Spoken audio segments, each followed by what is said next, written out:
we call cream of society.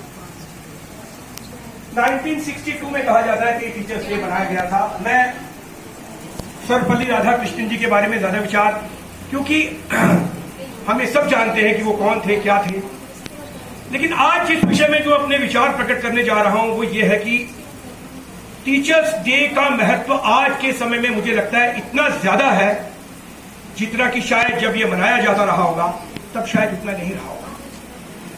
ये 5 सितंबर का दिन हमें सेंस ऑफ बिलोंगिंगनेस तो देता ही है, लेकिन एक और बात जो मैं समझता हूं आज, एक खतरनाक बात जो आज के समय में आ रही है, समाज में एक तरह का कंफ्लिक्ट हो रहा है और वो कंफ्लिक्ट है टीचर वर्सेस टेक्नोलॉजी।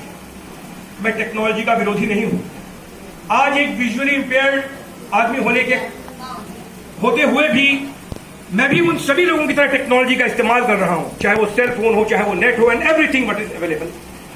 लेकिन टीचर और टेक्नोलॉजी का एक कंफ्लिक्ट किस रूप में बढ़ रहा है?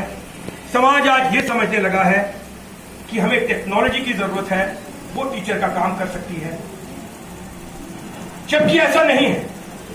हमें एक चीज को समझना होगा, टेक्नोलॉजी हमें मटेरियलिस्टिक सुख प्रदान कर सकती है, टेक्नोलॉजी हमारे कामों को आसान कर सकती है, टेक्नोलॉजी वीडियो कॉलिंग से बैठे हुए अमेरिका में बात कर सकती है और ये कई काम कर सकती है, लेकिन टेक्नोलॉजी हमें साइकोलॉजिकली गाइड नहीं कर सकती, वो टीचर ही करेगा।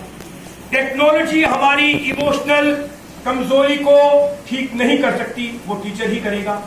टेक्नोलॉजी हमारे मन में उठते हुए कई संशयों को दूर नहीं कर सकती, वो टीचर ही करेगा। मैं इस उपलक्ष्य में आपके सामने 2 घटनाएं जो बड़ी आपको दिलचस्प लगेंगी बताना चाहूंगा।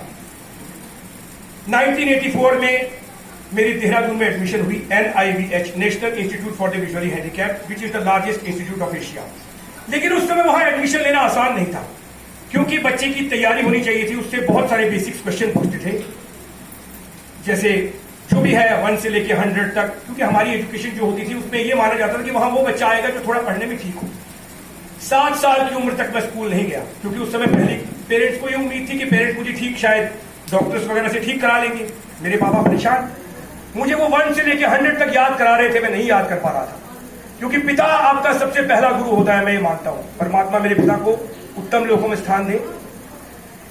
जब मेरे फादर के बहुत कोशिश करने पर भी मैं 1 to 100 नहीं सीख सका, तो व्हाट ही डिड, हमारे घर में मकान बन रहा था उन दिनों, और वो 100 पत्थर लेके आए छोटे छोटे बजरियों के, और उन्होंने मुझे गिन के बताए 1 2 3 4 5 6 7 8 9 100, तो 9 10 और 10 से लेके 100 तक मैं एक ही बार में गिनती सीख गया। और आपको बड़ी अजीब सी चीज बताऊंगा कि मैथमेटिक्स से मैं आज भी डरता हूं, इंग्लिश लिटरेचर का मैं स्टूडेंट हूं, लेकिन 2 से लेके 100 तक के टेबल में आपको यहां खड़े खड़े सुना सकता हूं। Can you believe it? और उसमें भी ऐसा नहीं कि मैंने याद किए हुए हैं। अगर मैं बोलूंगा 73 1 73 73 to the 146, तो जब मैं 73 to the 146 बोल रहा हूं तो मेरा दिमाग उस समय मैं उसको प्लस कर लेता हूं साथ साथ में। मैंने टेबल याद नहीं किए हुए, उन्होंने मुझे इतना परफेक्ट किया। 1984 में मैं स्कूल गया, और टीचर हमें इमोशनली कैसे स्ट्रांग करते हैं जो टेक्नोलॉजी नहीं कर सकती, उसका भी आपको एक उदाहरण मैं बताऊंगा।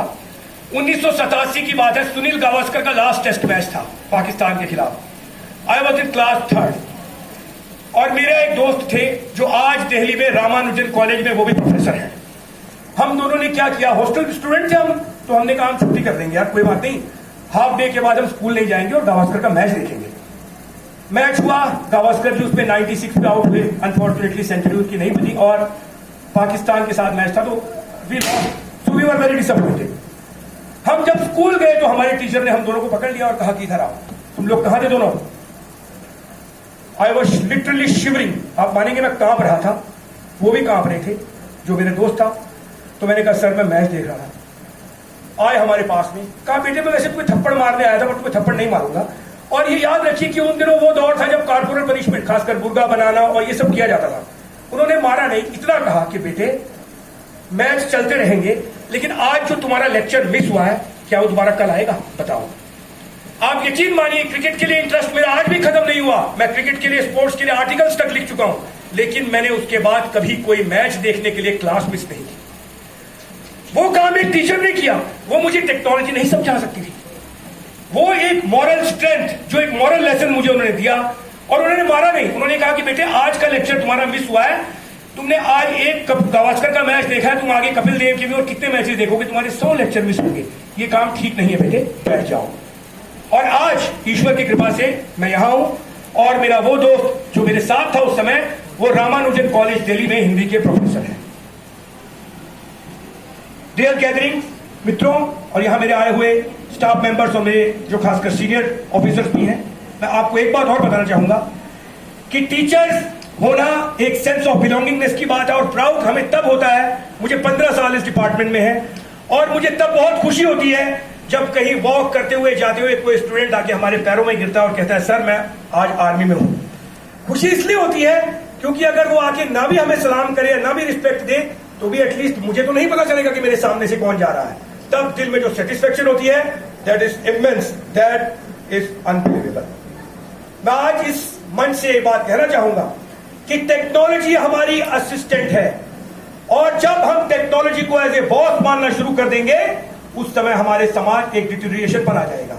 अगर टेक्नोलॉजी सब कुछ होती तो अमेरिका जैसे देश जो 1973 में मोबाइल का इजाद कर चुके थे, 1985 में वो लोग एटीएम यूज कर चुके थे। आज तो टेक्नोलॉजी के डेवलपमेंट हार्मोनियस है, जो यहां होता है वो वहां भी होता है, लेकिन वो हमसे कई आगे थे। लेकिन उन जगहों पर हम अक्सर क्या देखते रहे कि कभी स्कूल के बच्चों ने जाके क्लासों में जाके किसी को गोली मार दी या रिवॉल्वर यूज कर दिया। क्यों? रीजन यही है कि जब हम टेक्नोलॉजी पर ज्यादा डिपेंड हो जाएंगे, हमें अपनी नॉलेज के लिए, ज्ञान के लिए किसी ना किसी को अपना आइडियल मानना ही पड़ता है। भगवान श्री कृष्ण ने गीता में कहा है, श्रद्धावानम लभते ज्ञानम, यानी कि जब हम किसी को अपना आइडियल मानेंगे किसी भी फील्ड में, irrespective of our position, field, हमें किसी न किसी को आइडियलाइज करना पड़ेगा। डॉक्टर अब्दुल कलाम की किताब है विंग्स ऑफ फायर, कई लोगों ने यहां पढ़ी भी होगी। और यहां जो आए हुए बच्चे हैं, बच्चों अगर आप उसको इंग्लिश में पढ़ सकते हैं तो विंग्स ऑफ फायर, और अगर उसको आप पढ़ सकते हैं तो हिंदी में, तो उसका अनुवाद उपलब्ध है अग्नि की उड़ान। आप उसको पढ़ें, आप ये देखेंगे कि जगह जगह पर उन्होंने अपने इवन प्राइमरी लेवल के मैथ टीचर का जिक्र करना वो नहीं भूले। सचिन तेंदुलकर, और मैं अलग अलग फील्ड से ले रहा हूं, पहला मैं आपको साइंस का बता रहा हूं, दूसरा सचिन तेंदुलकर 14 साल की उम्र में अपने फादर से कह दिए कि मैं पापा क्रिकेट में इंटरेस्टेड हूं, मेरा मन नहीं लगता और कहीं भी। 16 साल की उम्र में वो खिलाड़ी आया, रमाकांत अचरेकर को वो बंदा आज तक याद करता है। तो कहने का मेरा यही अर्थ है, और जो हम सब जानते भी हैं, कि अध्यापक हमारे अंदर छिपी हुई अज्ञानता को, हमारे अंदर छिपे हुए संशय को, और हमारे अंदर छिपे हुए इन चीजों को निकालने के साथ साथ हमारे टैलेंट को उभारता है।